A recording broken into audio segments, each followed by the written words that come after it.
See, this is why I look at Madam Harris sideways when she says things like she's doing XYZ for people of color. She, at this time, there was a terrible, terrible, terrible wrong that was done to a woman of color. This woman of color family is devastated. The police are obviously hiding and lying about what happened to this young lady. Madam Harris had an opportunity to help this family, bring this family closure, and bring those to justice who had something to do with it or who kept the truth from being known. And she did nothing. She did nothing. She actually benefited from this case. She actually did something that was so low down with this case. You know, let me tell you.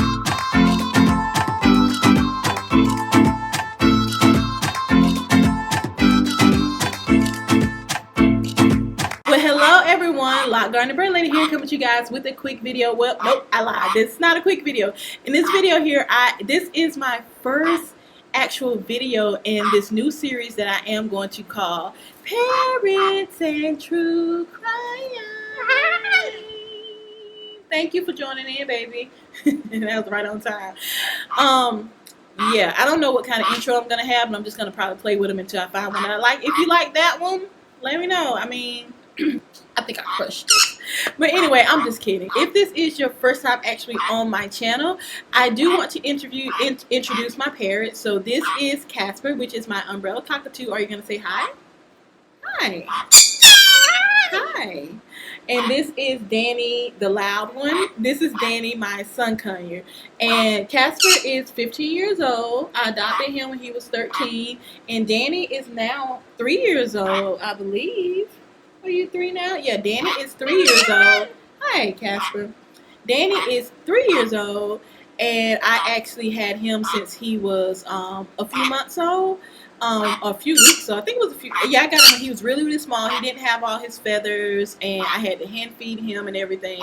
So these are my boys, my loves, my only 2 children. So I just wanted to introduce them before I put them away, because as you can see, it's very distracting trying to have them in my videos, and so I just wanted to introduce them. I do apologize if you were enjoying seeing my parrots. I'm actually recording this video really late at night because, as you know, I work 3rd shift and I sleep in the daytime. I'm up during the night, and it's past the parrots' bedtime, so I really wanted to do this video tonight, and I also wanted to do it when it was really, really quiet and I wasn't being distracted by the birds, because this is a very serious topic and I want to be able to stay focused and give it all the justice that I can.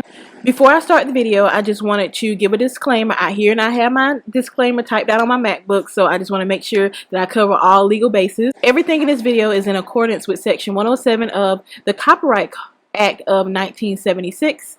This video will contain videos, recorded conversations, phone conversations, and news reports that will be used for educational and commentary purposes only. Anyone who is a true crime lover will tell you that there are just certain stories that hit different. There are certain stories that stick with you when other stories don't. There are certain stories that just affect you in a way that other stories just do not affect you. And my Mitrice Richardson story is one of the stories that did that for me. That's why I wanted her story to be the first story that I did in this new series that I am calling Parrots and True Crime. So sorry there's not much parrots in this video, but you know, I have this big, bubbly, kind of silly personality.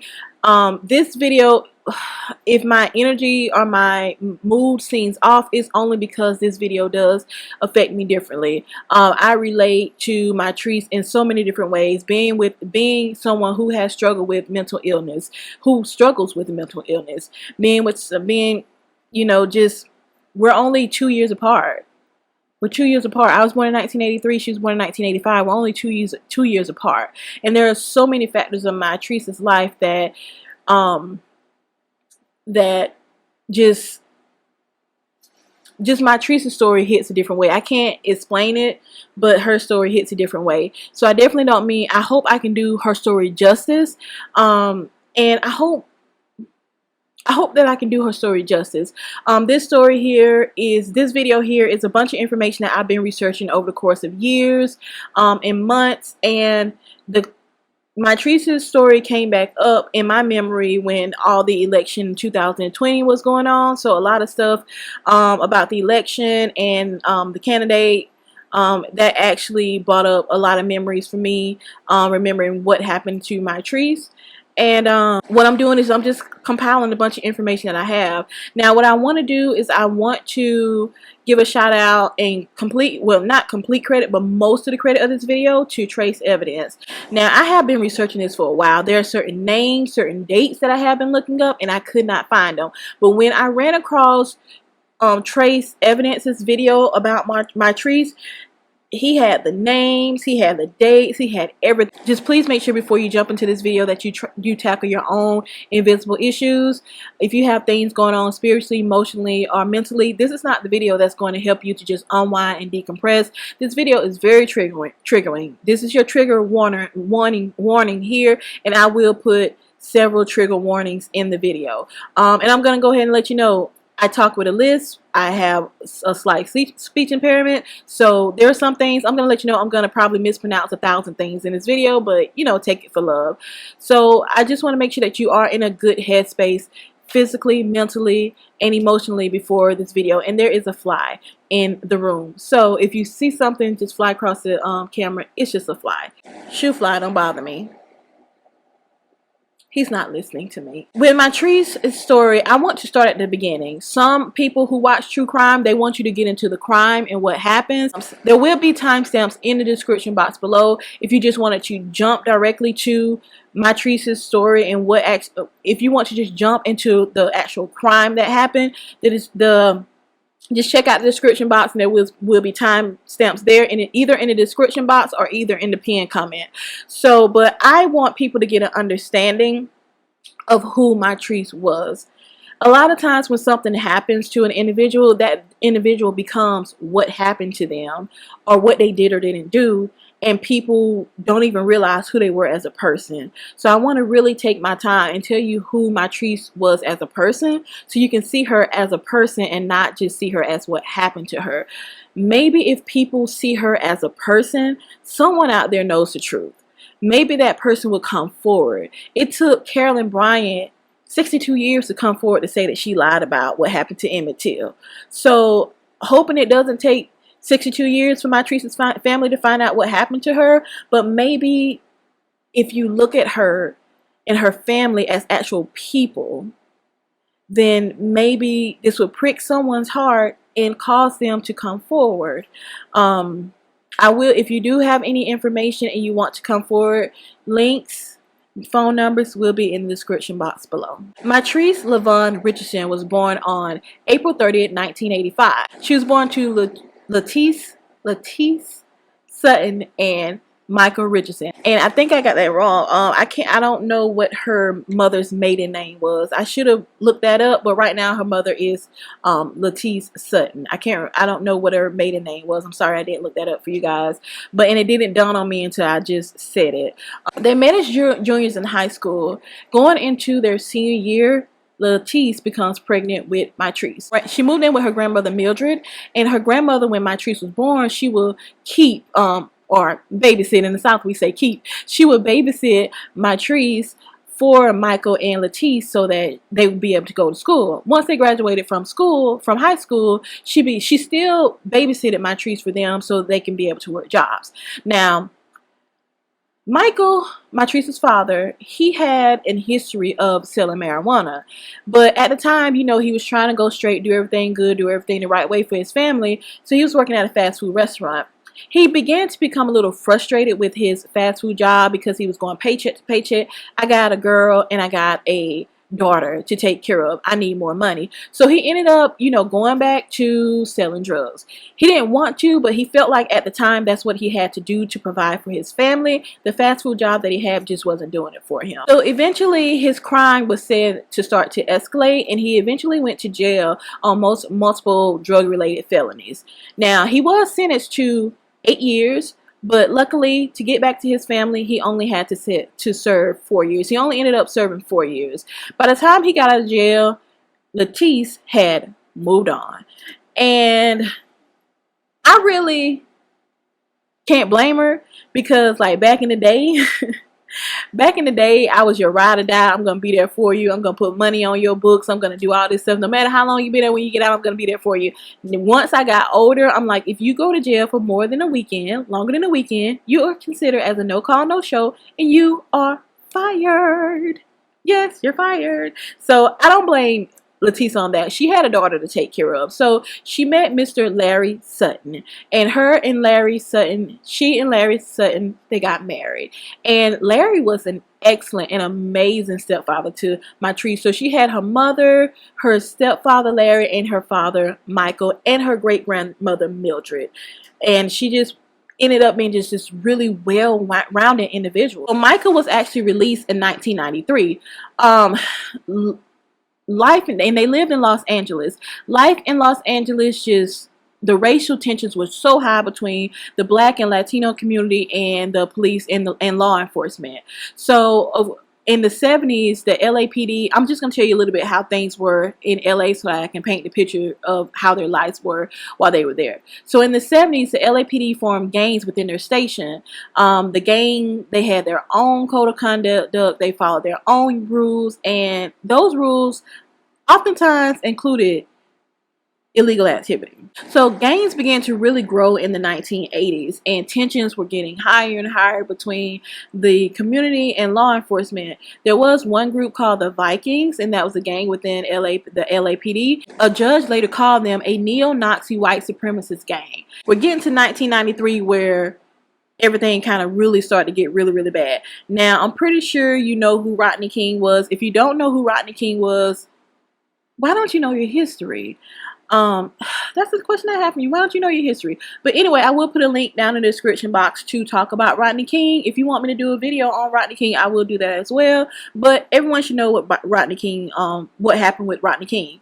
Basically, to summarize it, it was a black man who was caught on camera being beat mercilessly by the Los Angeles Police Department, by the LAPD. These LAPD, they were charged. Four of the men were charged.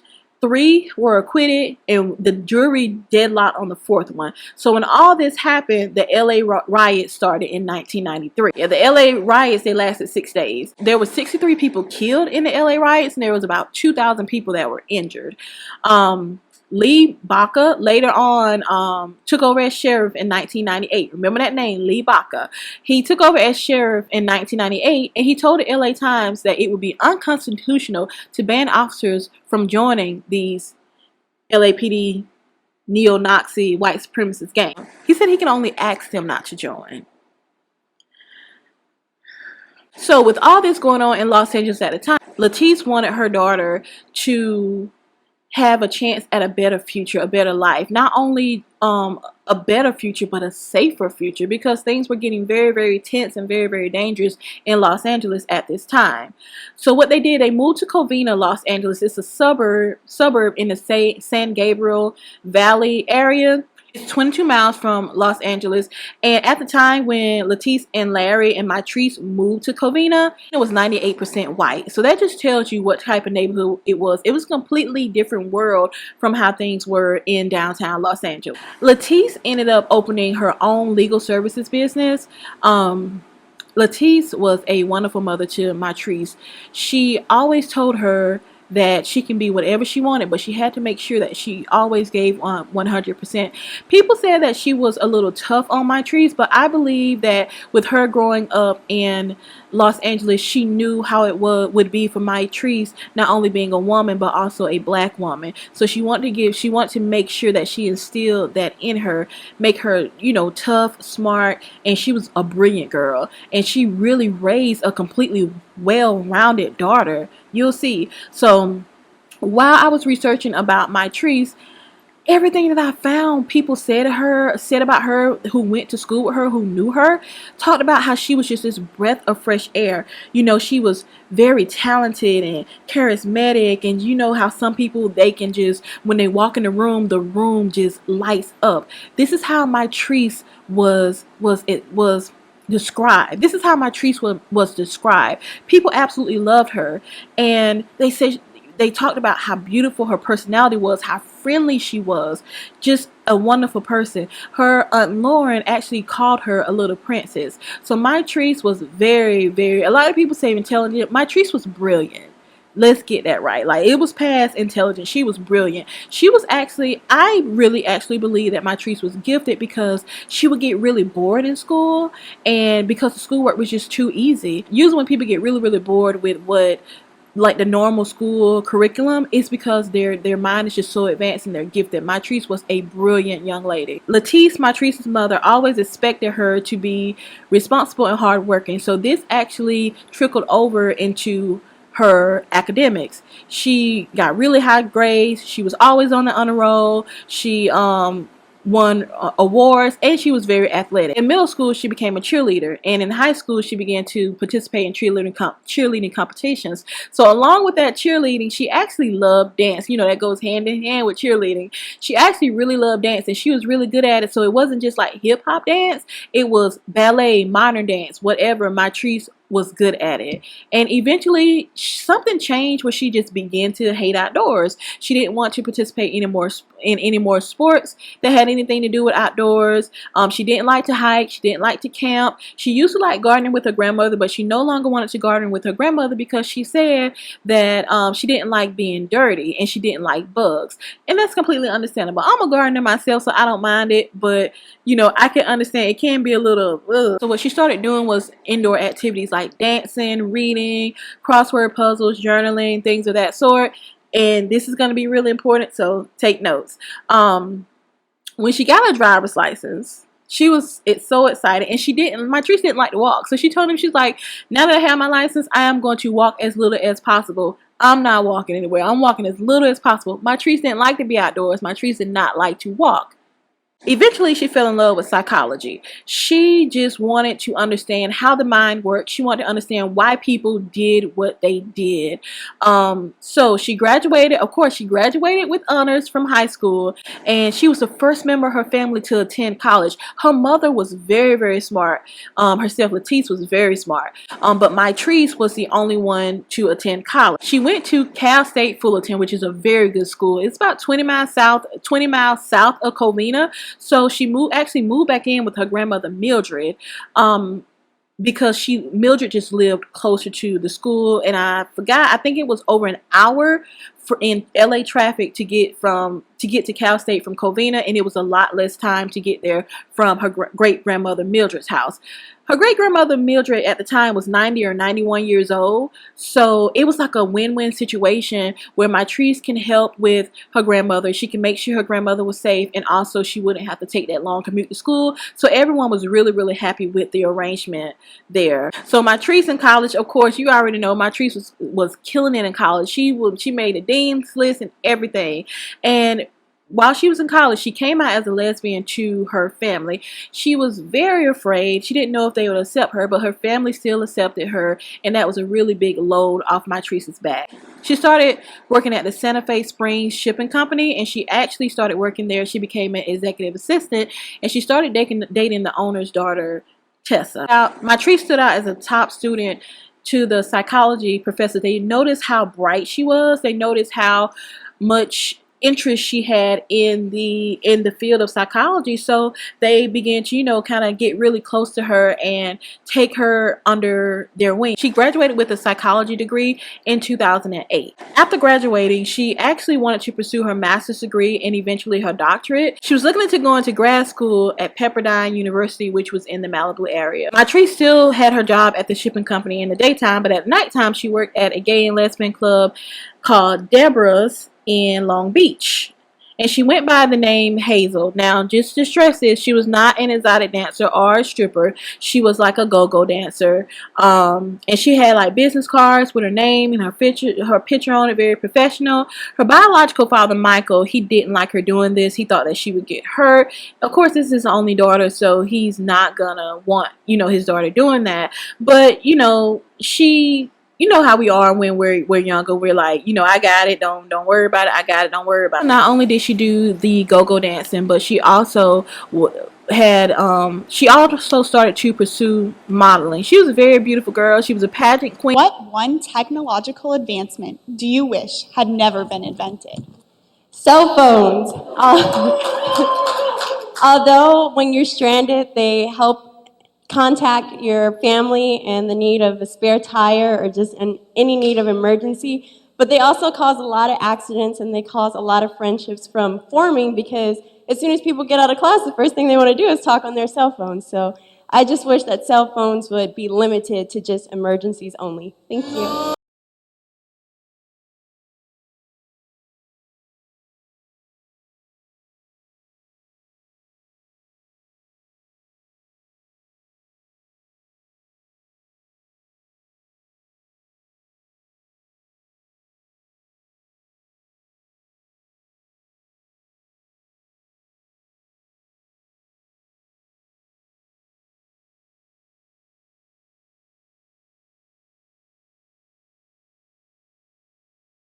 Mentioned that earlier. She was a pageant queen, and her friends and family began to get really concerned about her going to, because you know, some places she was going for these modeling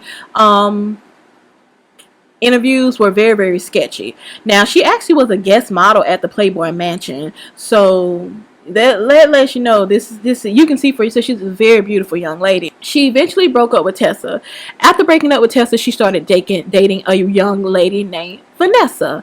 Now, the situation with Vanessa was a little tricky because Vanessa had a girlfriend. It was like a whole entanglement, love triangle thing going on. So eventually Vanessa broke things off, and when Vanessa broke things off with Mitrice, that's when friends began to really start seeing a change in her. They began to start seeing her withdraw from friends and family. She was a very social person, but she began to withdraw, and there were growing concerns about about what was going on with Mitrice. She began to started posting just really strange and unusual posts on Facebook.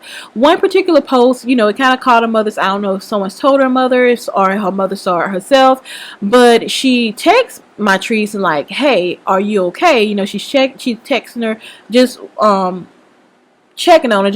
She's texting her just to check on her and make sure she's okay if she sees this unusual post on Facebook. So I'm gonna read, because I don't want to get it wrong. So I'm gonna read exactly what the text is that Mitrice sent back to her mother. It says, "I'm writing a book because you told me that I can be anything I wanted. You told me I was Miss America. You told me I was America's Next Top Model. Now do you know what I want to be when I grow up, Miss Mother Nature? Because Miss America is a fake ASS joke, along with everything else we see. So I'm trying to find my way to Michelle Obama to see if she will talk to Mr. Obama about creating my position within the White House." Yeah, a text like that, it does cause for concern. Definitely concerned. So I think it's unfair for people to criticize Latice for not working fast enough, because we don't know what was in the works, what she was trying to do, and everything kind of spiraled really quickly, and it just didn't pan out in enough time.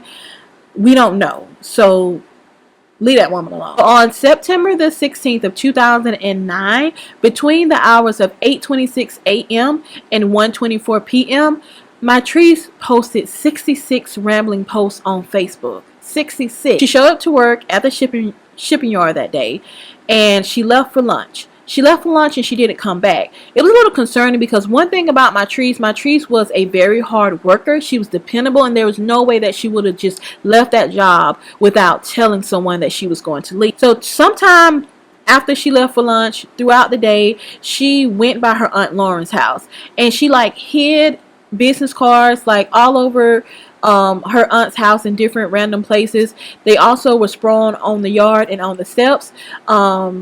And she put a note on her aunt's husband's car, and it says, "I, Uncle Johnny Jimmy," with a smiley face. Black woman scorn.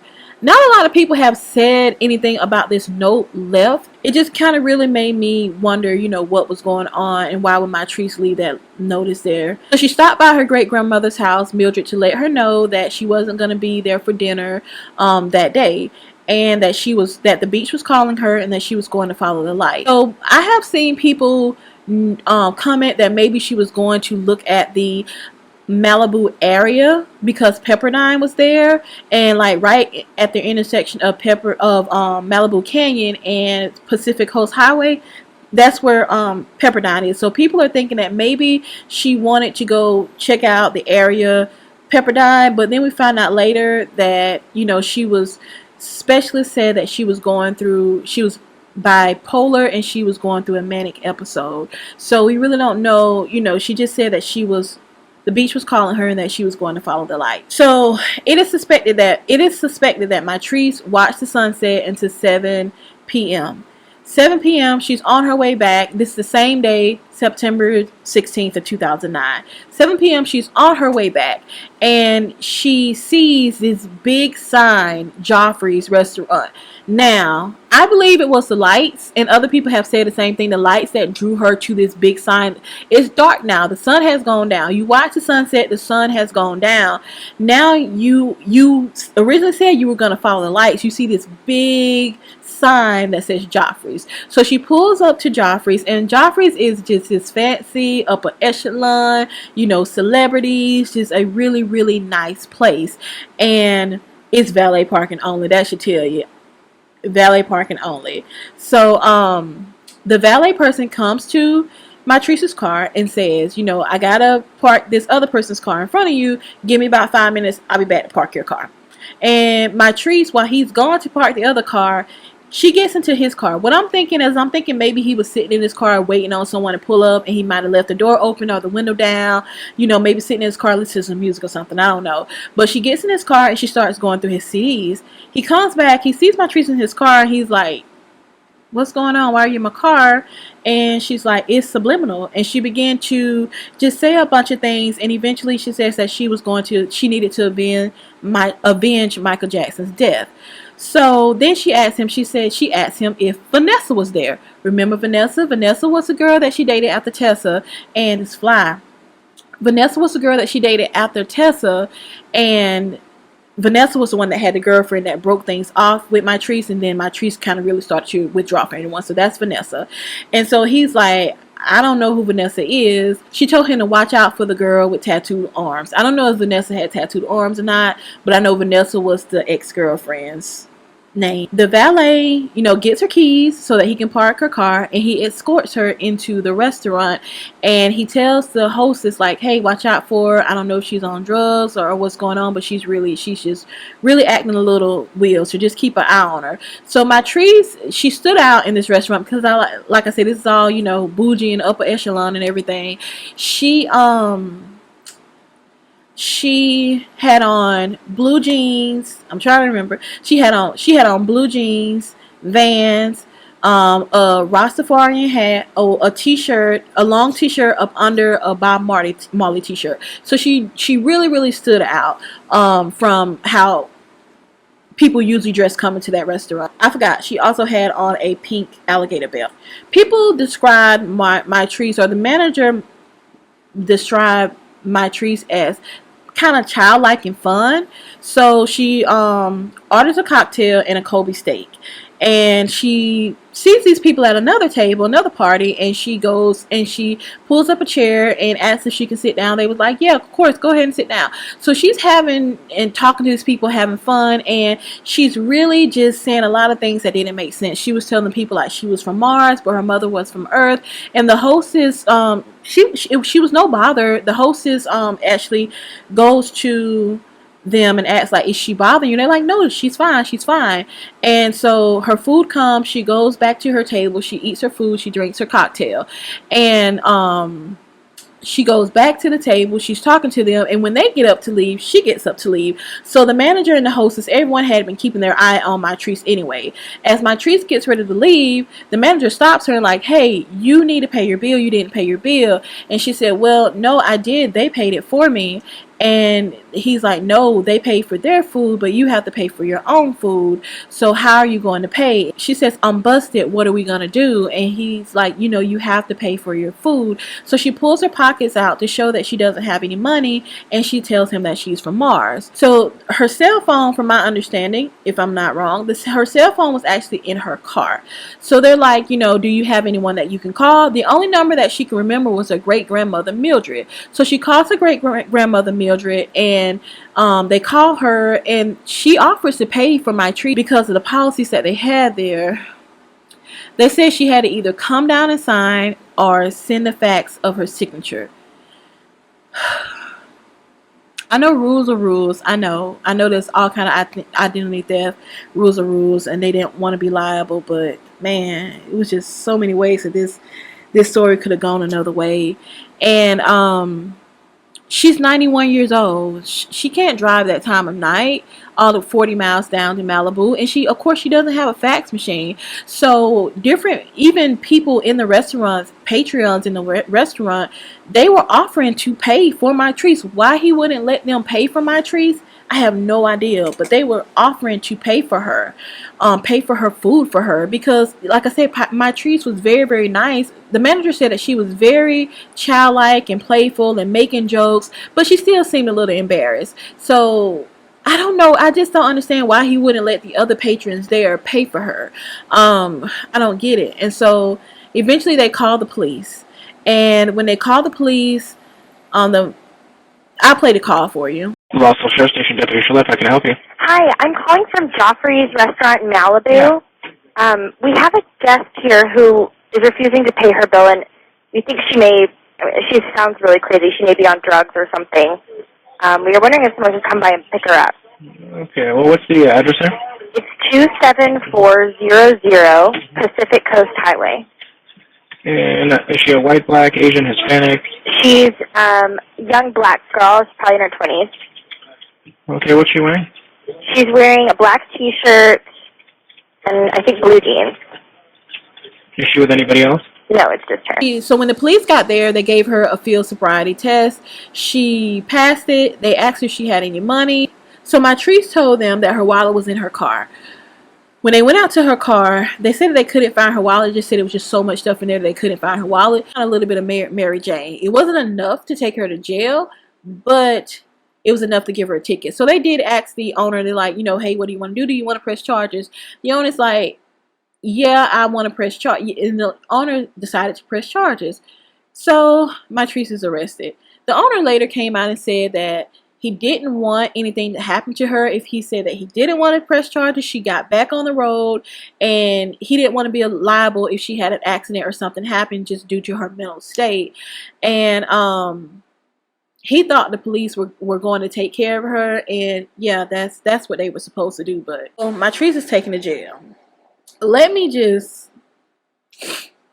She should not have been taken to jail, first of all.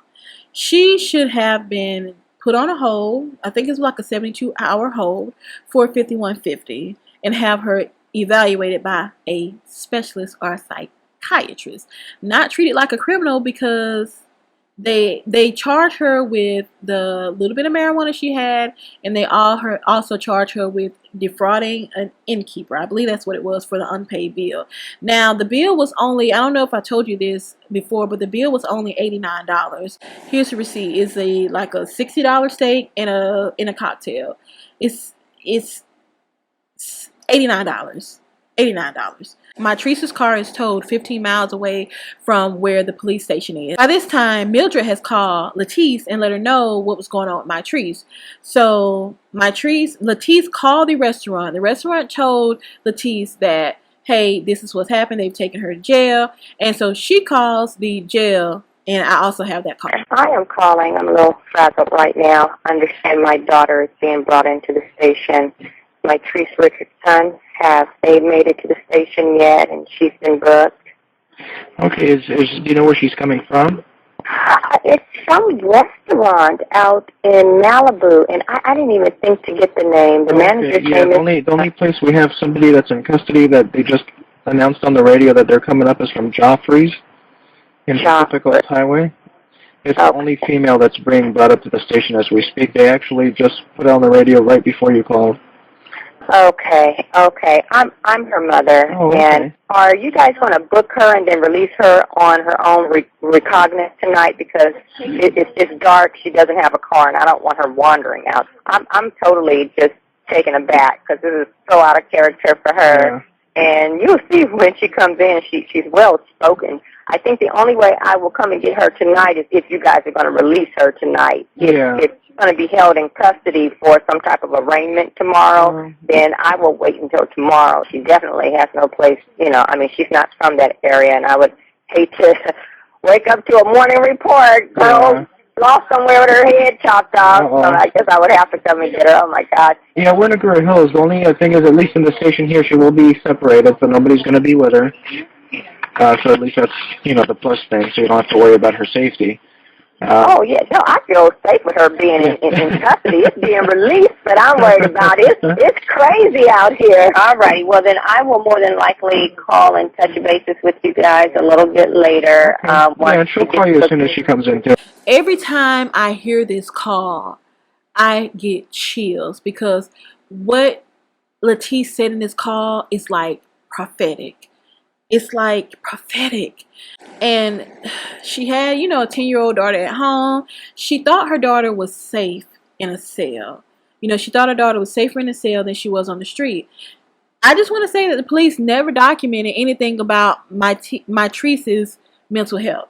Nothing in the report about Mitrice's mental health. They said that Mitrice made 4 more calls to her great-grandmother, but the AT&T records just don't show that. And there is usually a phone in the police station that logs all the calls, but that phone was broken down, so she had to call from a desk phone. And just the AT&T records did not show that she called her grandmother 4 more times. Don't know if she was really on the phone.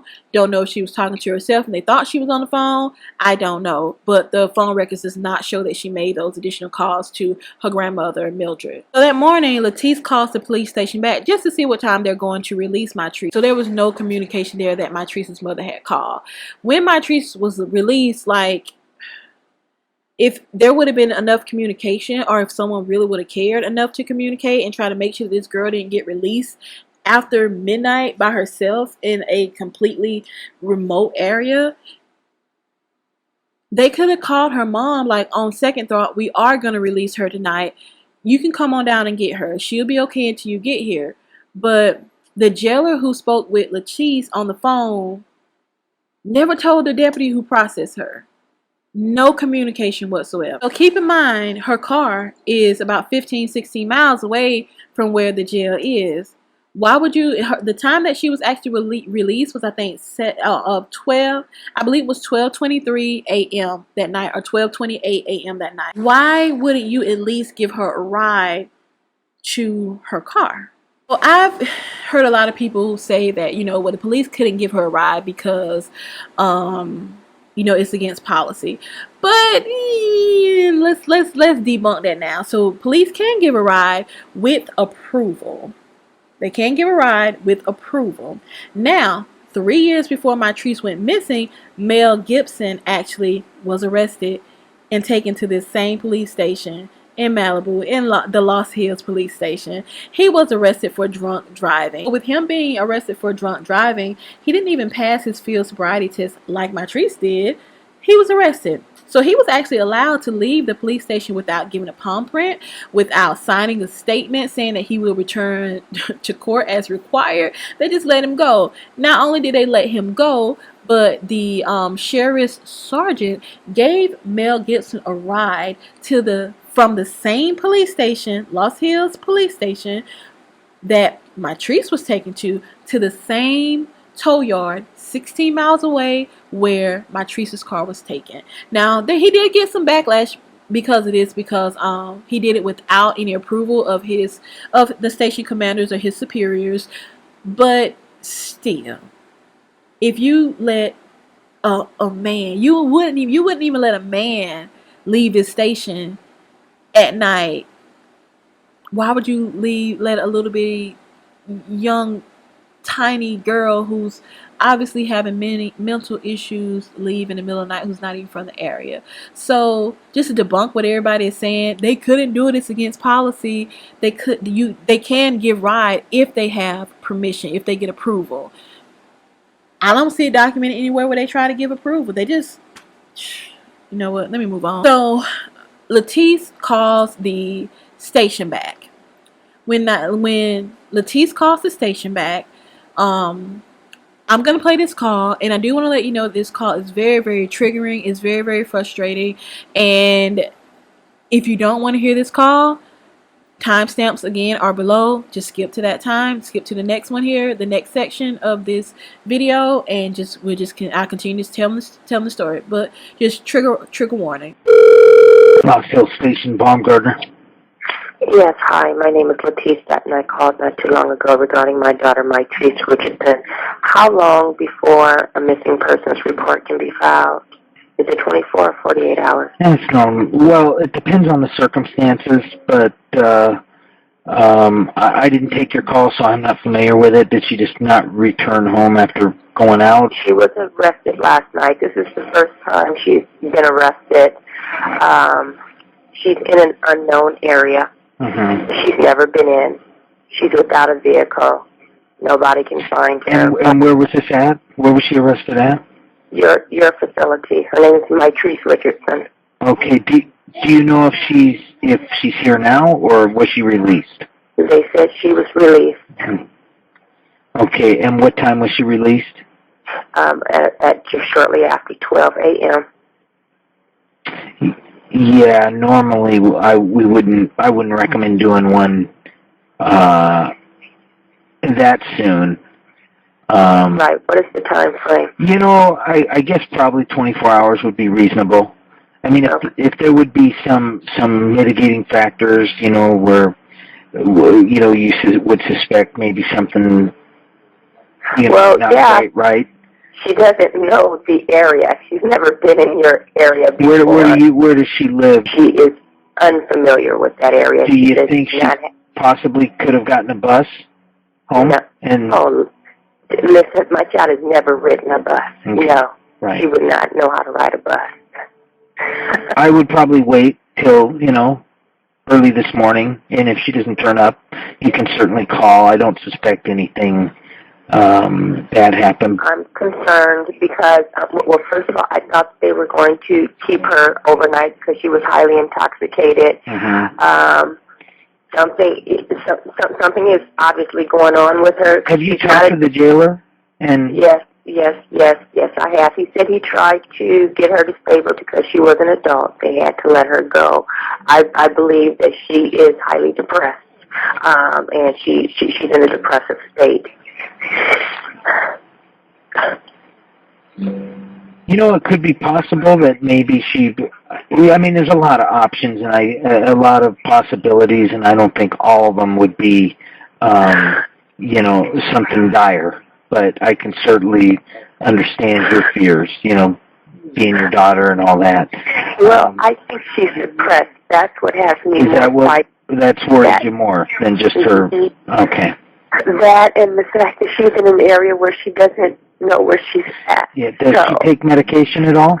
No, I believe it's a state that she's in right now because of just the weird activities that's been going on. What's her name? What's her name? Her name is Mitrice Richardson. Okay. And your name, ma'am? Latice. Okay. Latice. Here's what I want you to do.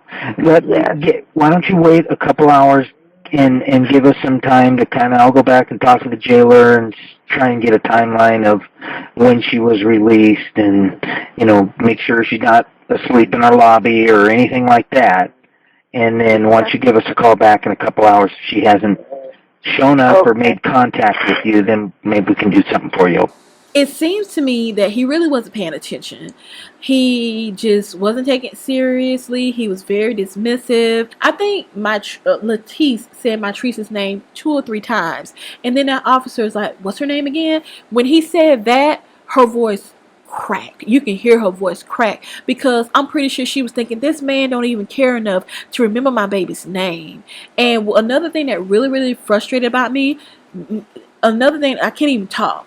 Another thing that really frustrated me about this case and how it happened in this phone call is, instead of him asking all these questions to Latice, like, what time was she here? When was she brought in? She was brought here. What time did this happen? What time was she released? Talk to your people in your station. Put this mother on hold.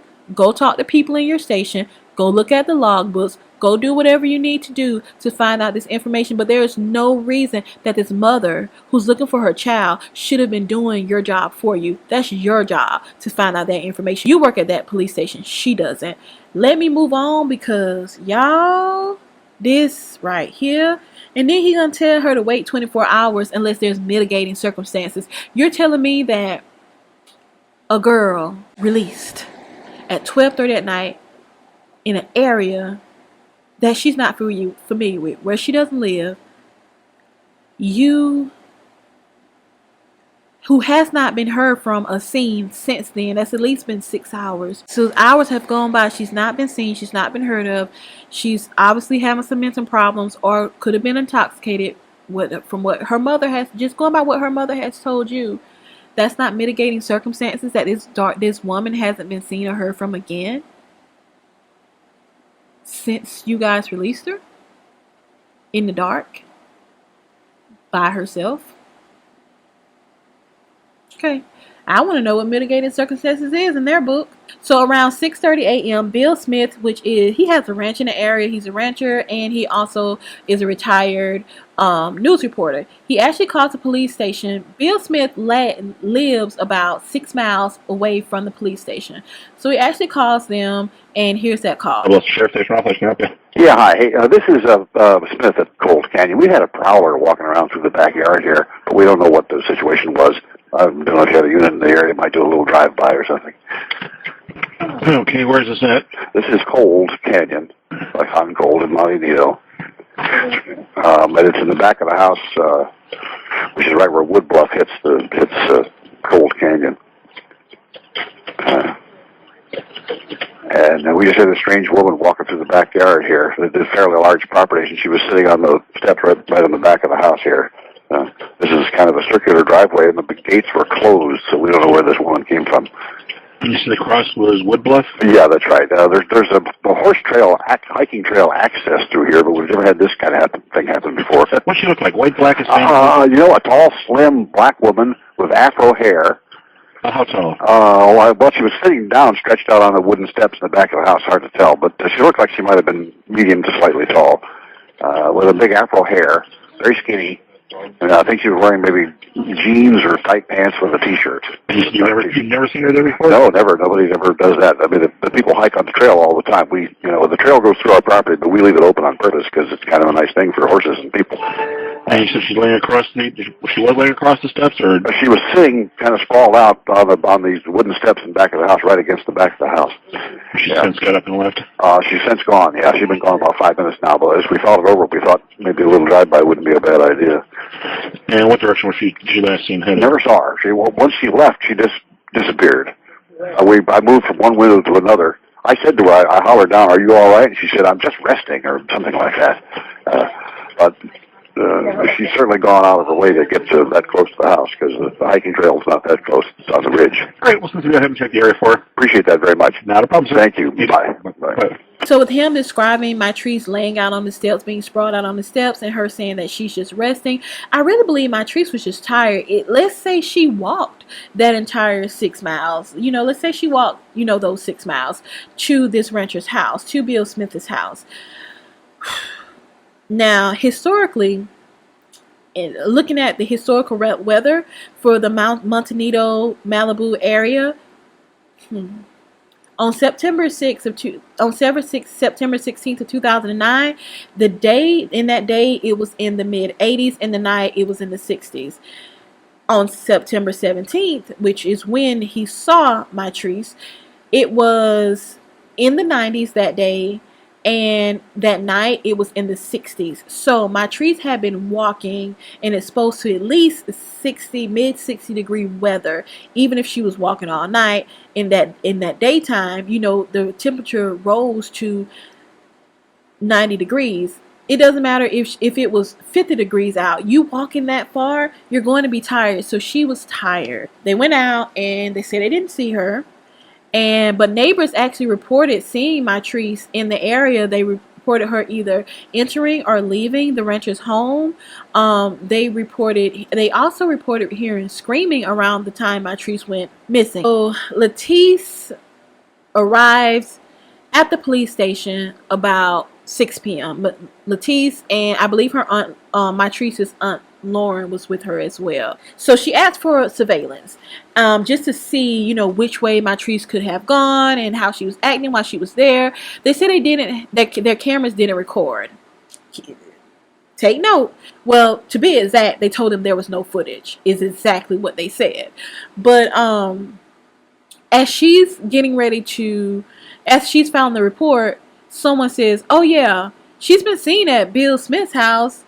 No one, and Latice is, I'm sorry, there's a fly.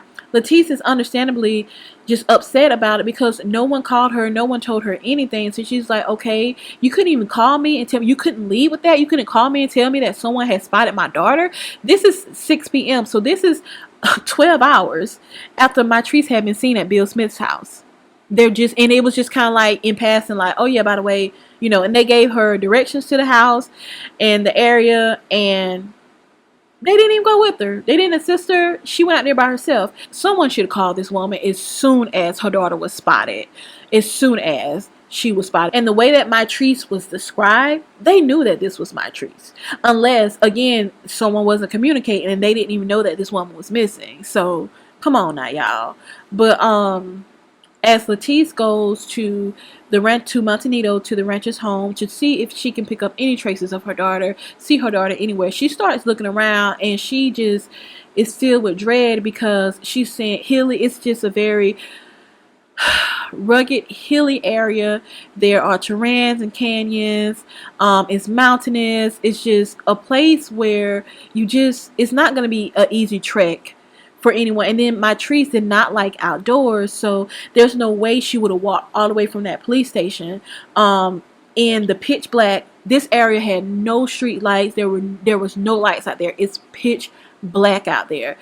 And what really kicked it off is Mitrice was, from what Latice said, Mitrice was severely, I think the word that was used was deathly afraid of the dark. So there's no way that she would have been walking out here in these woods. There's no way she would have done that. It's difficult to say, knowing Mitrice's, you know, declining mental state, that if she would do something that she normally wouldn't do. But a mother knows her daughter. So I believe Latice. I believe her daughter wouldn't have done that. I believe she wouldn't have done it. It goes back to thinking about this. Like, even if she did walk, was she following the lights? Like she said, it was so dark out there. Did she see these lights in Montanito and at Bill Smith's home and tried to make it to his house? The case was transferred to LAPD Missing Persons Unit from the Lost Hills, and 48 hours after Mitrice went missing, they began to search the area with tracking dogs and everything. Now, let me say that again for the people in the back, and just in case you didn't hear what I said, 48 hours after she had went missing. Every crime show will tell you that the first 48 hours are critical with locating a missing person. Shoot, they have a freaking crime show called The First 48. I mean, come on. They waited over 48 hours to even start a search. So, Mitrice's scent, it was picked up at Bill Smith's house. This is a retired reporter / rancher. Her scent was picked up at Bill Smith's house. The dog led up to a nearby neighbor's house, and then the scent was lost. So did they question the neighbor? I didn't see anything. Did they question the neighbor? Did they ask the neighbor if he had any security cameras? Did they ask Bill Smith if he had any security cameras? I mean, what happened at the neighbor's house? So they also found footprints that matched the tread of Mitrice's shoe, which you know she was wearing Vans. So they found footprints to match up with the Vans that she was wearing. God, this fly. I'm so sorry for this fly, y'all. He's attracted to, I have my studio lights up and the fly just keeps, it's very attracted to my studio lights. So I'm sorry. So they can tell the footprints, they went from walking to running, and they just disappeared at the shoulder of the road along with her scent. Also horse prints and other prints that kind of mixed in, mingled, and blended up with Mitrice's footprints. So they weren't really distinguishable to be able to say if someone was chasing her or someone's walking with her or what have you. And y'all, do you believe they only searched for 8 hours? They only searched for they waited 48 hours before searching for her. The police tried to say they waited 8 hours, but no, it's been confirmed that they waited 48 hours before starting a search on her. I've heard people say it was because of jurisdiction reasons. The case was sent to the LAPD Homicide Division. They specifically wanted people to know that they didn't transfer the case to the LAPD Homicide Division because they thought it was a homicide. They transferred it because they had more manpower and more resources, is what they said. So after the case had been transferred to the LAPD Homicide Division, the Homicide Division searches Mitrice's car.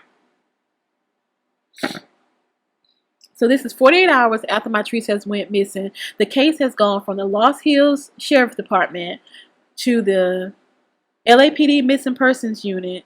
None of those decided to search her car for any clues or anything. When it got to the LAPD Homicide Division, that's when her car was searched. That should have been done. Like, that should have been the first thing that you did. When they searched her car, they found her phone in her wallet, and they found her debit card in the wallet. And come to find out, Mitrice had over $2,000 in her account, so she could have easily paid that $89 bill.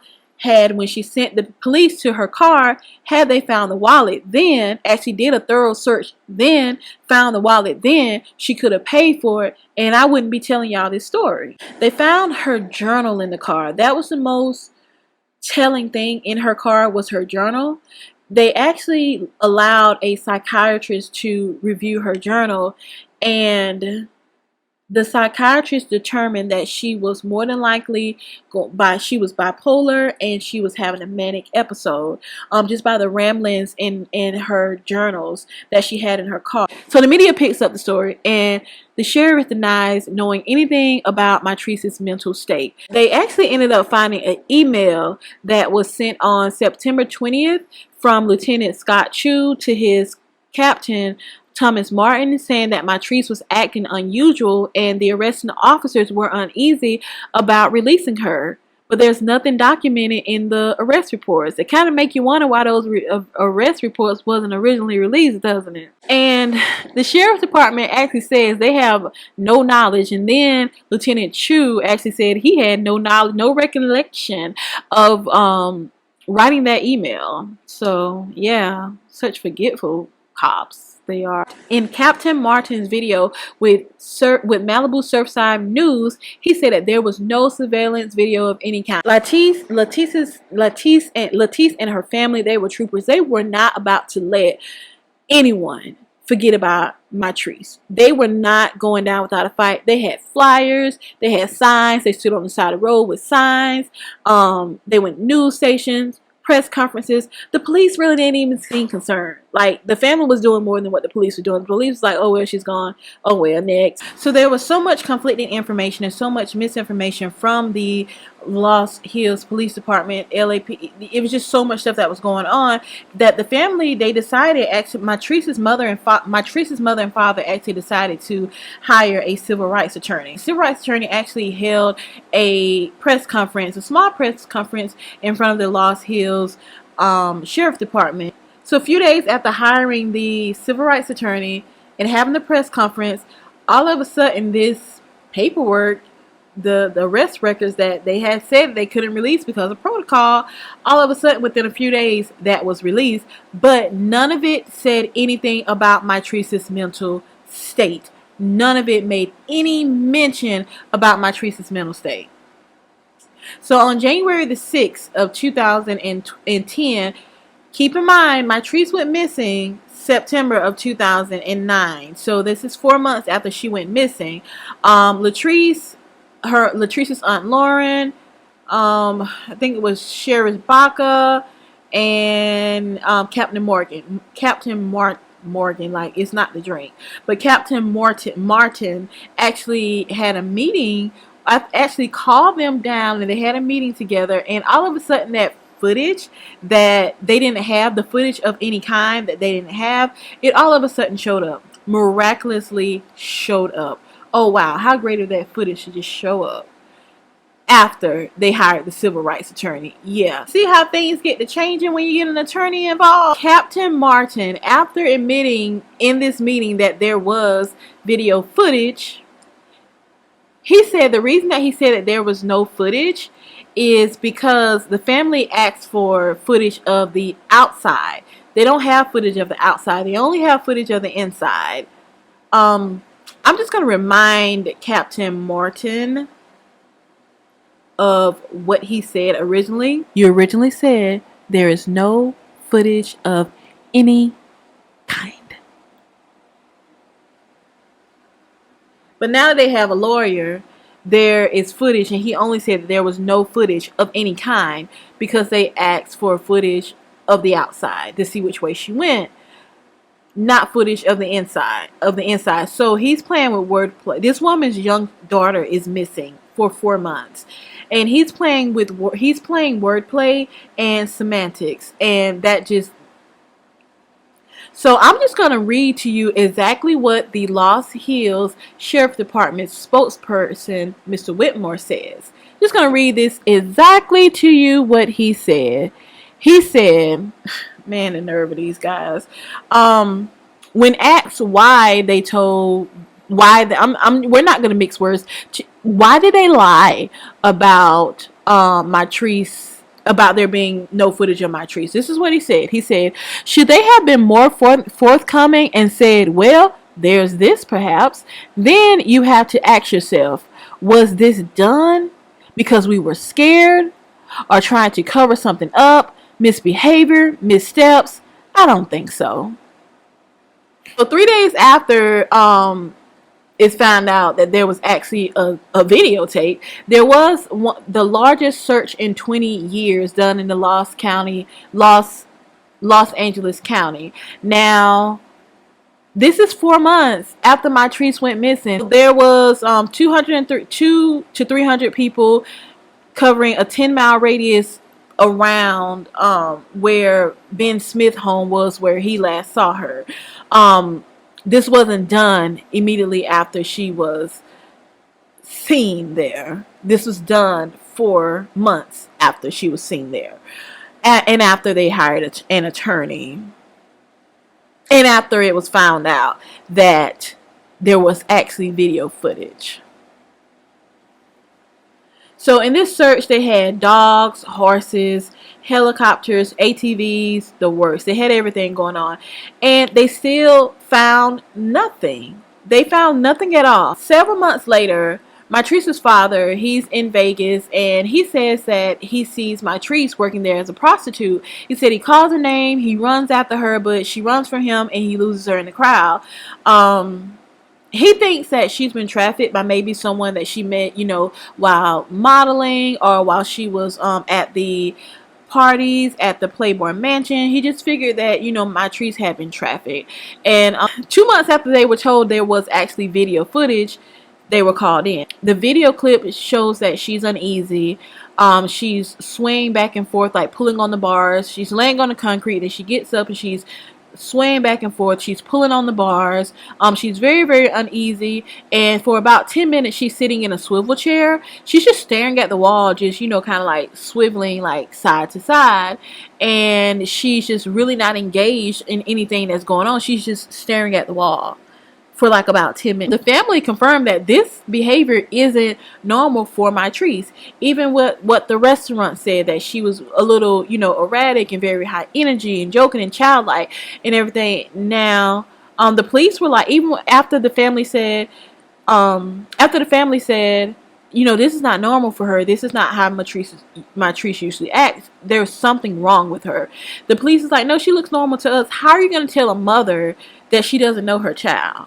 How are you going to say, like, I understand other people made arguments like when you go to jail, you are agitated, you are acting a little different, you are afraid. But they had already been told previously of the, you know, really strange and unusual things that she was saying, avenging Michael Jackson's death. The fact that she was from Mars, she had already been told that. She was told that she was intoxicated, found out that she wasn't intoxicated. Now she's really antsy in this cage. Now she's staring. She's not engaged with her surroundings or anything that's going on.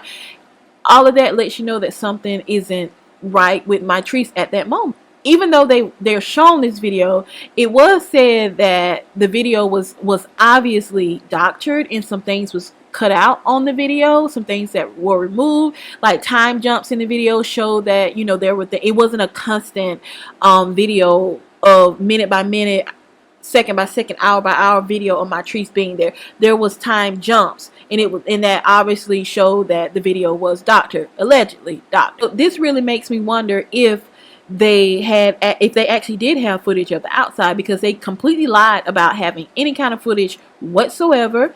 And then they found footage of the inside. The footage is allegedly doctored. The timestamps are time jumps in the video. And so did they really have footage of the outside to show what happened? I believe they did. I do. The video shows that the jailer walked Mitrice out at 12:28 a.m. Up until the time that this video came out, it was told that there were no deputies on duty when Mitrice was released. So the video shows that immediately after the deputy walks Mitrice out, comes back in, there is another deputy, Mr. Ismael Rodriguez, he leaves the building.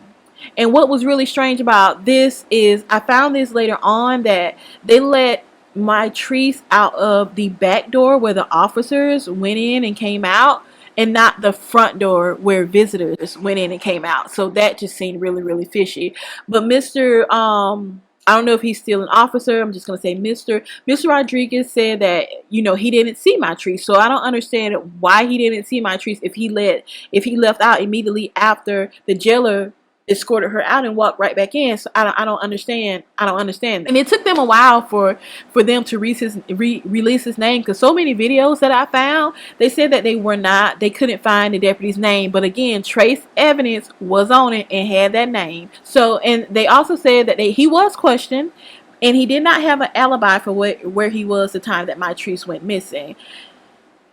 There's also no proof that he did anything to Mitrice. Again, he said he didn't see her, he didn't give her a ride, and he didn't see her leaving, but he didn't have an alibi for where he was. So the family starts wondering about this deputy. He kept saying that he didn't see her leaving, and then all of a sudden, I didn't see her leaving, it changed to I don't remember. That same year in June, a high school friend actually says that he saw Mitrice in Vegas. So investigators, they did go out to investigate, because this is the second sighting, and this is the second person who actually knows Mitrice personally, who says that they've seen her in Vegas. And he actually said that he saw her in a casino in Vegas. And so more than 70 people had reported seeing Mitrice in Vegas. They searched and they couldn't find anything. If you're into true crime, then more than likely you're familiar with the case of Amber Dubois. Amber Dubois, she was 14 years old. She was actually kidnapped and murdered, and she was later found murdered. Her father, in the same month of June, her father actually, Mr. Maurice, or some people call him Mo Dubois, actually headed up a search to help find Mitrice. He knew what Latice and Michael was going through, because he went through that with the disappearance of Amber. During this search of the Montenito area, they found a freshly painted mural. It was very racial. It depicted African American women with afro hair in sexually explicit positions in these images, and it's very disturbing. Even though the photos has things blurred out on it, it's still very disturbing, and it's very, very creepy that people think that this mural was someone saying that, hey, I know what happened to Mitrice, and kind of taunting the police and taunting people by painting this, but it wasn't there before. This was it was freshly painted, and they had left all their supplies there, like they were interrupted, or they were afraid they were going to get caught, but the paint and all the supplies were there. I couldn't find anything that said that the paint supplies were tested for trace evidence like fingerprints and things like that. I don't know if it was tested, but I couldn't find anything. I really don't believe it was. A lot of people actually try to pass it off as just graffiti. Like, this is just Las Vegas graffiti. But this is Malibu. This is Montanito. There's not stuff like that in Montanito. Montanito, you don't just have just graffiti in Montanito. The LAPD actually ended up painting over the mural shortly after it was found. They just painted over it. And I think that even though it was disturbing, and even though Montanito, I know they don't want that type of stuff in this area, but that could be possible evidence. Photos was taken, yes, but there could be actual evidence. But you just painted over evidence. Did you test the rock? Did you test the terrain? Did you look for footprints? Did you test the supplies? There's no mention of any of this. And because of this mural here, some people were thinking that Mitrice could have been taken and maybe sacrificed in some kind of way. Later it was said it had nothing to do with Mitrice, but come on, a black girl goes missing in this area, and she has big afro hair. All of a sudden there's a mural up of black women with afro hair in different sexual positions that wasn't there before she went missing. And it was also said that the search was highly publicized, so people knew that this search was going to happen. And again, this was freshly painted, and they knew that area would be searched, but they said it had nothing to do with Mitrice. Jesus help me. On August the 9th of 2010, 2 park rangers were walking in this area of Montanito called Dark Canyon, and this area is really treacherous. It's really hard to get to. They recommend that people don't go in this area because it's just really a hard area to try to tackle. Police said that people usually only went to this area to dump trash or to do illegal activity because it was not a well-known area, and it was just so hard to get back in this Dark Canyon area. And it was actually 2 miles from where Mitrice was last seen at Bill Smith's home. 2 miles. And keep in mind, the family had already searched within a 10-mile radius. So this was only 2 miles away. There was helicopters and everything searching in a 10-mile radius of where Bill Smith lived. This was 2 miles away. So the rangers, they look over and they see a skull with black curly hair still attached to the skull. So immediately the rangers, they left, because this is a possible crime scene now. They left. This is a crime scene now. They left. They contacted the Lost Hills Sheriff Department. They contacted the police, and the police took 80 minutes to come out. 80 minutes. 80 minutes. An hour and 20 minutes to come out. Whenever a body is reported to the police to be found, the police comes on the scene and the coroner comes on the scene. The coroner is supposed to be contacted immediately after the police find out that there's a body. The police did not contact the coroner. The coroner was not contacted until 1 hour after. 1 hour after the deputy got there. Now keep in mind, the police took 80 minutes, an hour and 20 minutes to get to the scene. Hour. Then they took another hour to contact the coroner. So the coroner comes out, and where Mitrice's body is located is very unsafe for the coroner to get there. So the coroner is actually sent back to the Lost Hills Police Department and said that he had to be airlifted there. At 5:20 p.m., 2 detectives were airlifted to the site where Mitrice's body was. Two detectives were airlifted, not the coroner. Hours go by. The coroner and his team is just sitting here at the Lost Hills Police Department while two detectives are being flown out. They're just sitting there. And the reason that they said that the coroner had to wait so long is because the helicopter was in use looking for a lost hiker. But you had time to take two detectives out there, but you couldn't take the coroner out there to look at the body. So they contacted Chief. So they're wasting all this time out there doing God knows what. Chief Coroner Ed Winter was asked if it would be easier for them to airlift the body to him than them to airlift him to the body. Chief Coroner Ed Winter specifically told them, do not move the body. Do not move the body. Do not move the body. But of course, you can already guess they moved the body at around 8 p.m. This is against California state law, but they moved the body anyway. Believe it or not, between the first deputy getting there, the two detectives getting there, them bull crapping and saying that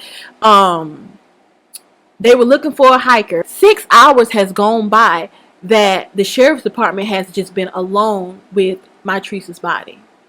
Well, at the time everyone knew it was Mitrice's body. The sheriff's department has been alone with this body for 6 hours. No coroner there, no photos except for one that the ranger took. No photos, nothing. 6 hours alone with this body. Why do you need to be alone with this body for 6 hours? You've been lying since day one, but now you're just alone with this body. So because the coroner wasn't able to get to the scene because he wasn't able to be airlifted and it was unsafe for him to try to, get down there, there were no photos. The coroner had no photos. The only photo that he had to go by was one that the ranger snapped with his phone.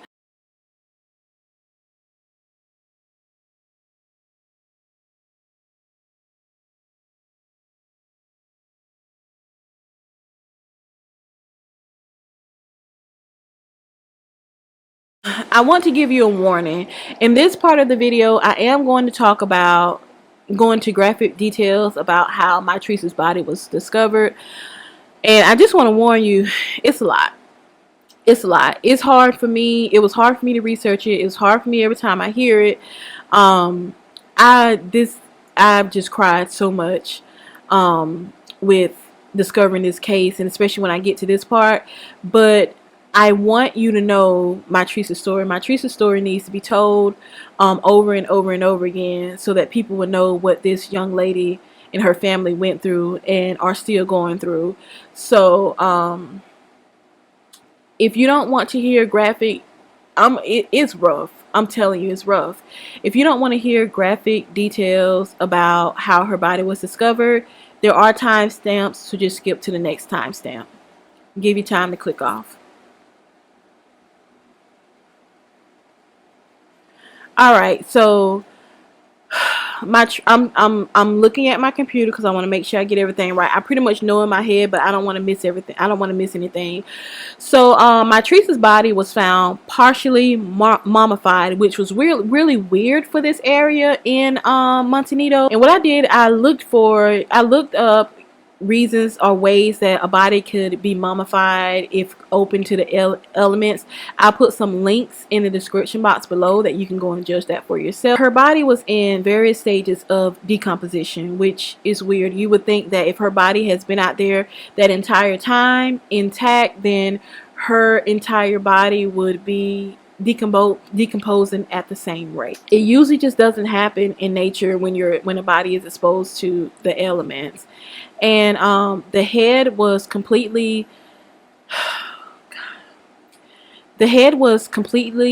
detached from her body, and every time I think, like, I got chills. I wish you could see the goosebumps on my arm. Just chills just thinking about it. Her mother said in that first conversation, I don't want to hear about it in the news where, find with her head chopped off. And she kind of, her head was completely detached from her body.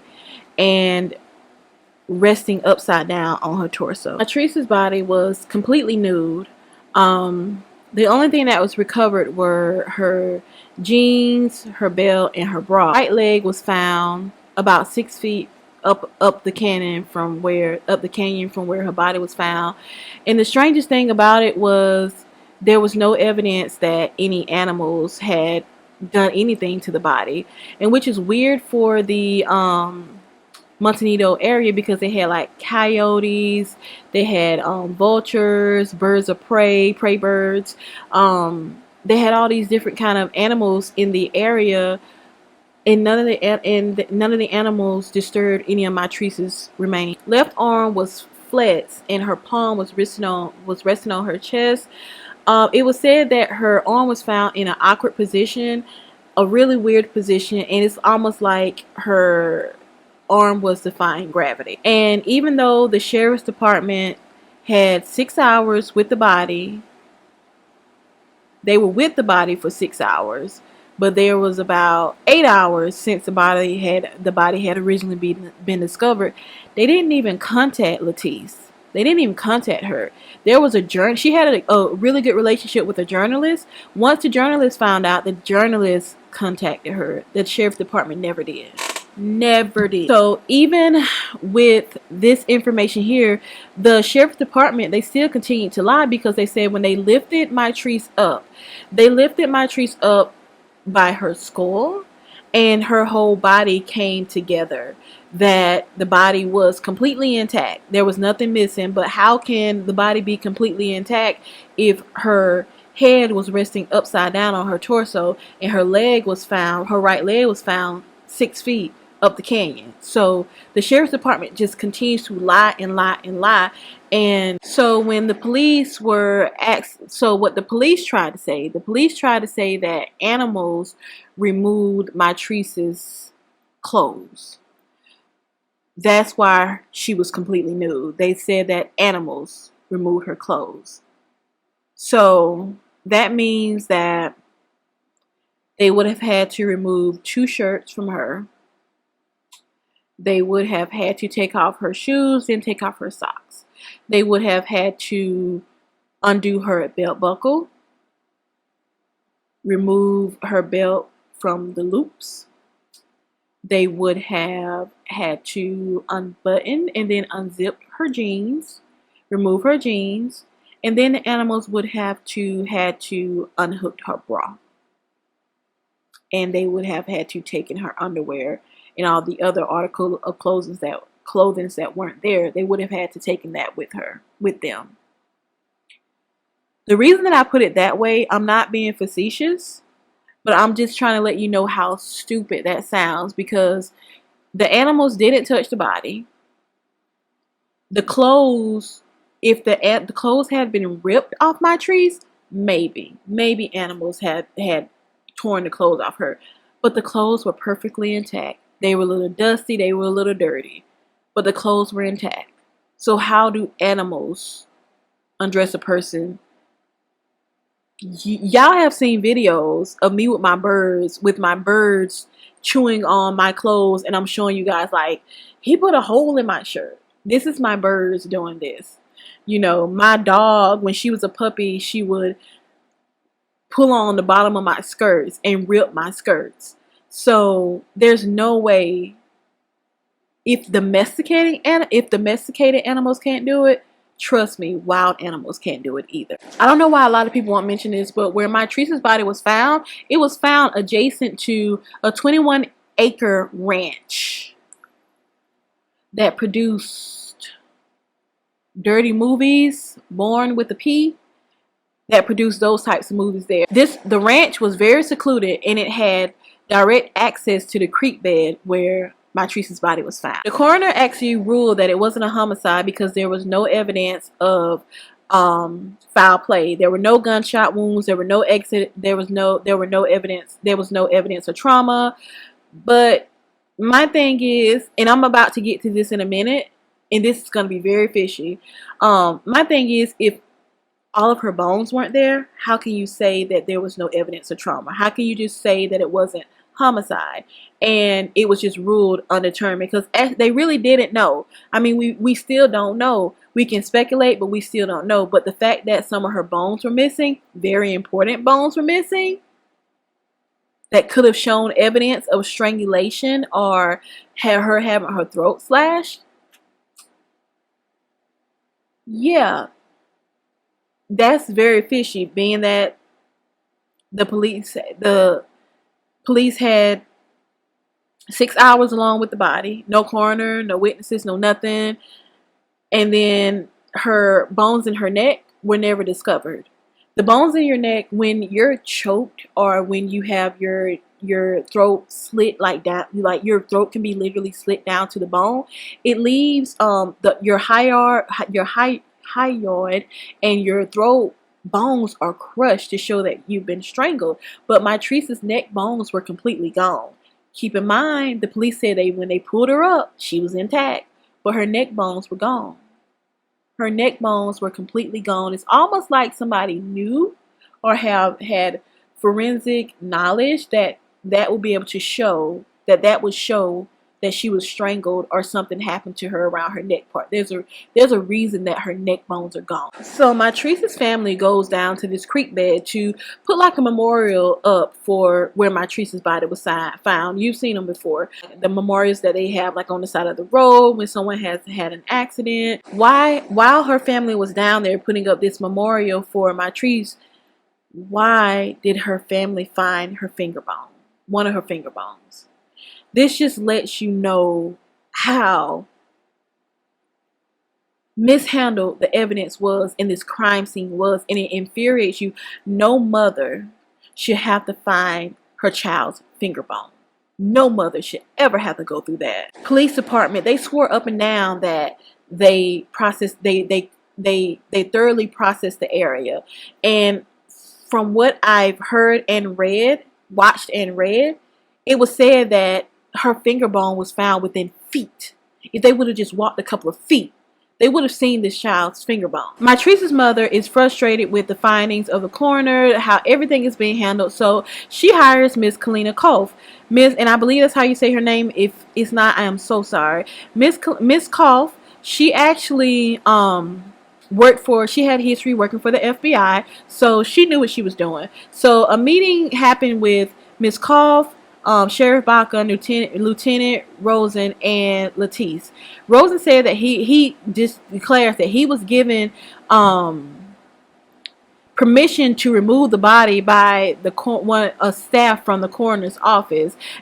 Even though the chief coroner told you not to move the body, you're saying that a staff member told you to move the body. He's telling this story to Ms. Koff, and like, yeah, we pulled the body up by the skull, and the body was completely attached. When the ranger had taken pictures of Mitrice's skull resting upside down on her upper torso. So how can the body have been completely attached? Plus, not to mention, the neck bones are missing. As a matter of fact, 5 of her neck bones were never discovered. Just never ever.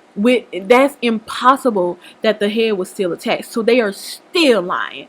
And when it comes to and Miss Koff, I really like her because she's not playing games with them. She's telling them, like, it's absurd that you would even imply.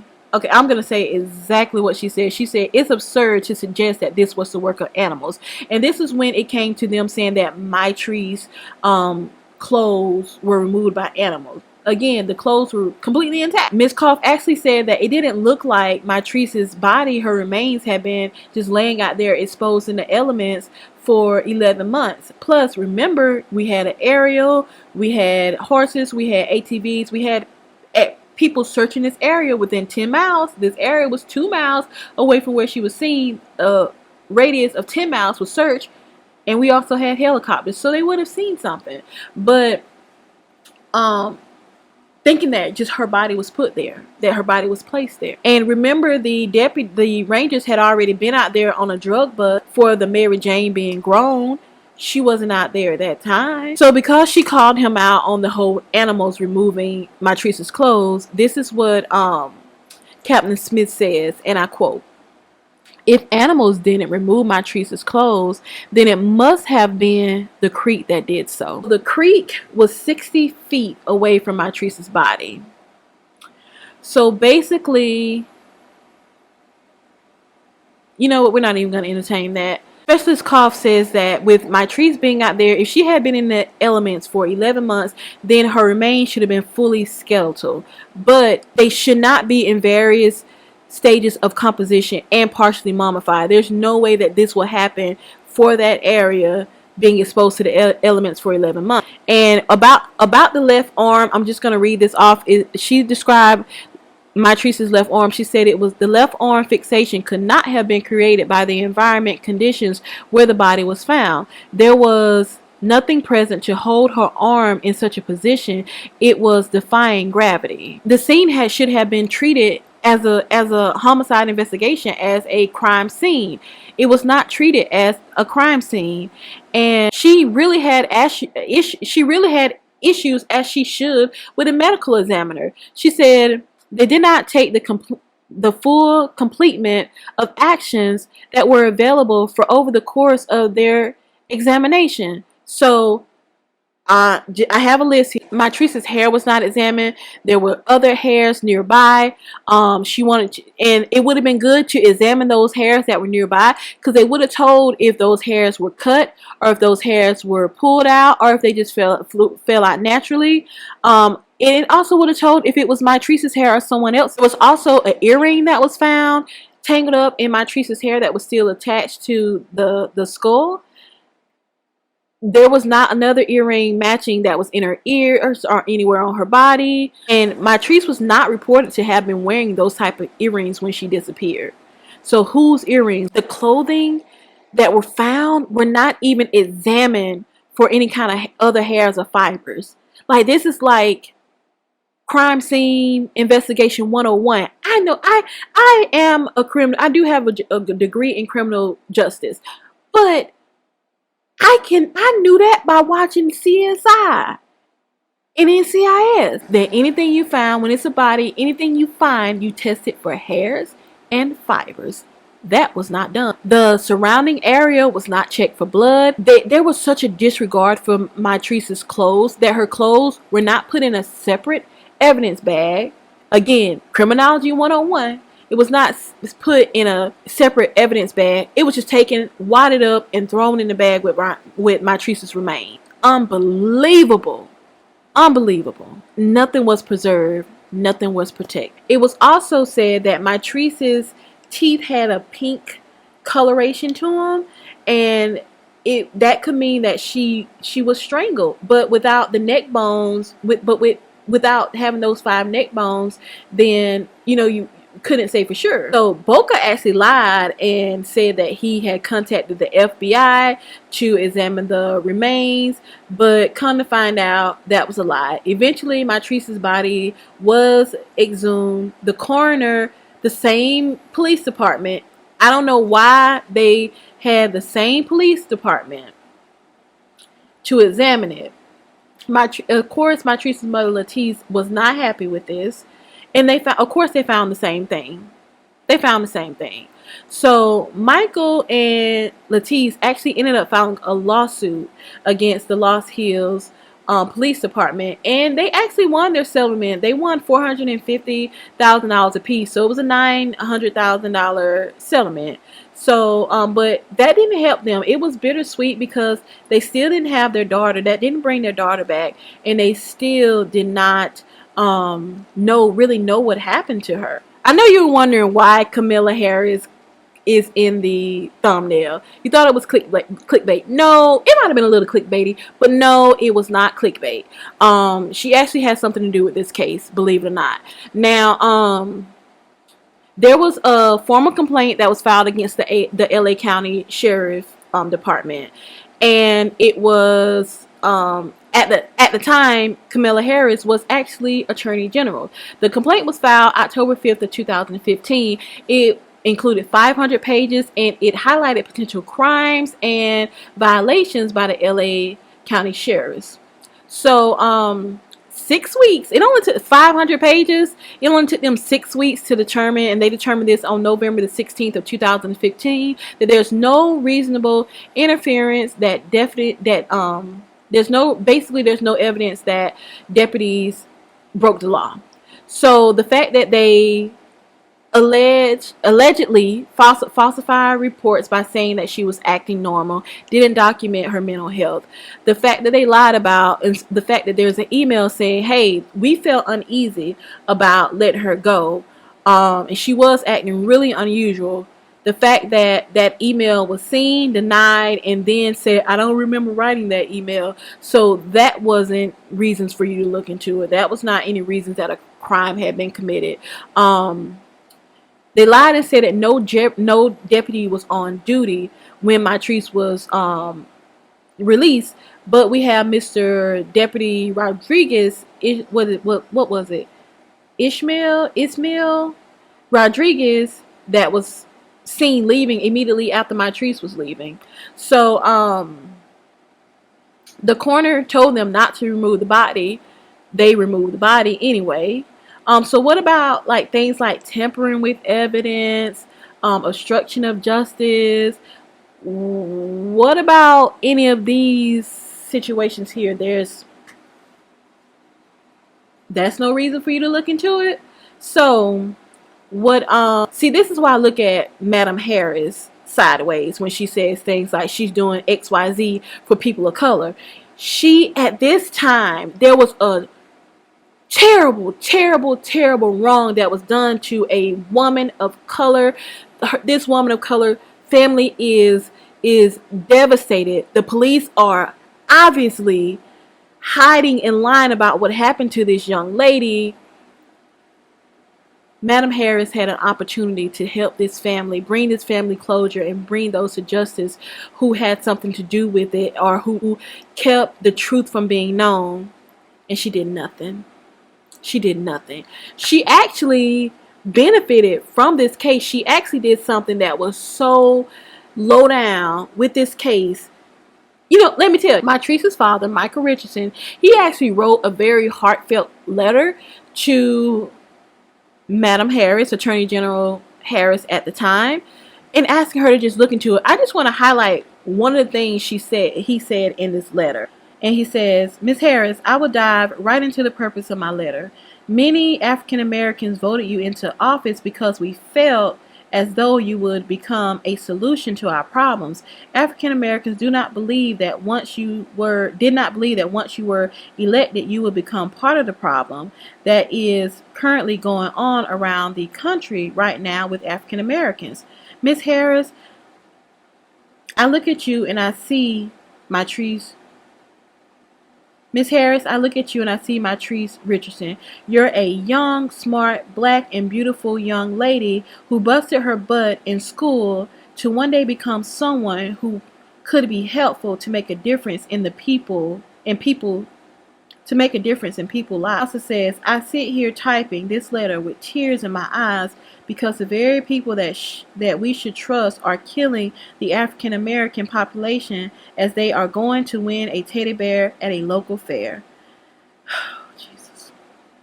I'm angry not only because this was my only child, but how the entire case was handled and being covered up even now, 6 years later. Not to mention another Thanksgiving and Christmas with zero answers. I'm gonna stop there because I'm gonna put a link to this letter because it's a very heartfelt letter to, at the time, Attorney General Ms. Harris. I suggest that you go and read this letter to the father. With the father writing this letter on December 5th, 2015, she agreed to look at the case in February 2016. Around February, when she said that she would actually look into the case, she was beginning to campaign for Senate. Yeah. She was beginning to campaign for Senate, and she was already getting backlash. And a month after she was elected to the Senate, Mr. Richardson received a letter from the Attorney General's office that said, and the letter said There is no sufficient evidence to support a criminal prosecution for destruction, alteration, or concealment of evidence. And she also, it was also put in the letter that the statute of limitations were gone. So even if they did find something, the statute of limitations had been reached. This case was actually cited on her wiki page as an accomplishment. It might have been an accomplishment for law enforcement, but it wasn't an accomplishment for this beautiful young woman's family. That just doesn't make sense to me. And I believe Mitrice's father, because what he said is he knew that she was going to drag this case out until after she was elected, until the election was over. And that's exactly what she did. That's exactly what she did. I can get mad at me if you want to. Because now she's in office now. But get mad if you want to. But the truth is the truth. Right is right and wrong is wrong. Just because it's people that we like or people that we look up to, if they do something wrong, they do something wrong. And she did something wrong in this situation. And that's why whenever, like my husband, me and him, we kind of go back and forth about her. But whenever she would say things about, colored women, I always was brought back to this case. That's why this case is so fresh to me, because this case brought up her running for vice president. It brought up a lot for me about this case. The case about Mitrice Richardson was scrubbed from her wiki page. Why was that? If it was an accomplishment and you did what's right, why remove it from your wiki page right before your announcement? If the announcement is made that you're going to be running as Joe Biden's VP. It doesn't sit well with me. But let me move on. So no one ever served any crime for what happened to Mitrice. Now I do want to say that Sheriff Baca actually was arrested for mistreatment of inmates. He pleaded guilty to one of the charges about lying about the investigation in 2015. In 2017, he was found guilty of obstruction of justice. He was on the May 12th. He was sentenced 3 years in federal prison for his role in obstructing an FBI obstructing an FBI investigation into abuse in his jails, and he was out on bond while so he hadn't served that time. He was actually out on bond while the lawyers appealed. So nothing much happened to him. If there's an update, I will put it in the description box below. So I want to thank you so much, guys, for sticking with me throughout this video. I know it was a long one. I know it was a rough one. What do you think happened to Mitrice? I would love to hear. What you think in the description box below. I will not be doing true crime stories. Instead, I would probably start a true crime Parrots and True Crime Thursday, and I would do it every Thursday. But doing these videos, they can be mentally, physically, and spiritually draining. So I'll probably do them once or twice a month on Thursdays. But I cannot research different cases, and I can't do it. It's just it's too much. Emotionally and spiritually, it's just too much.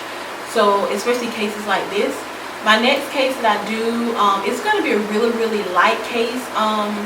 It's not going to be a really, really heavy case, so I may do that next Thursday, but it's not going to be a really heavy case. It's going to be an extremely light case, I promise. But thank you for sticking with me. If you have any other suggestions or any other true crime videos that you want me to do, just go ahead and email me, because sometimes they can get lost in the comments. I try to respond to all the comments because right now my following is really, really small, so it's really easy for me to respond to them, but I don't want them to get lost. So email me. It is birdladyspeaks@gmail.com, and I will have the link to my email in the description box below. Thank you so much, guys, for watching. Be blessed. Keep this family in your prayers. Pray that someone comes forward and tells the truth, tells what happened to this beautiful young lady. And thank you so much for watching, and as usual, to you, bye-bye.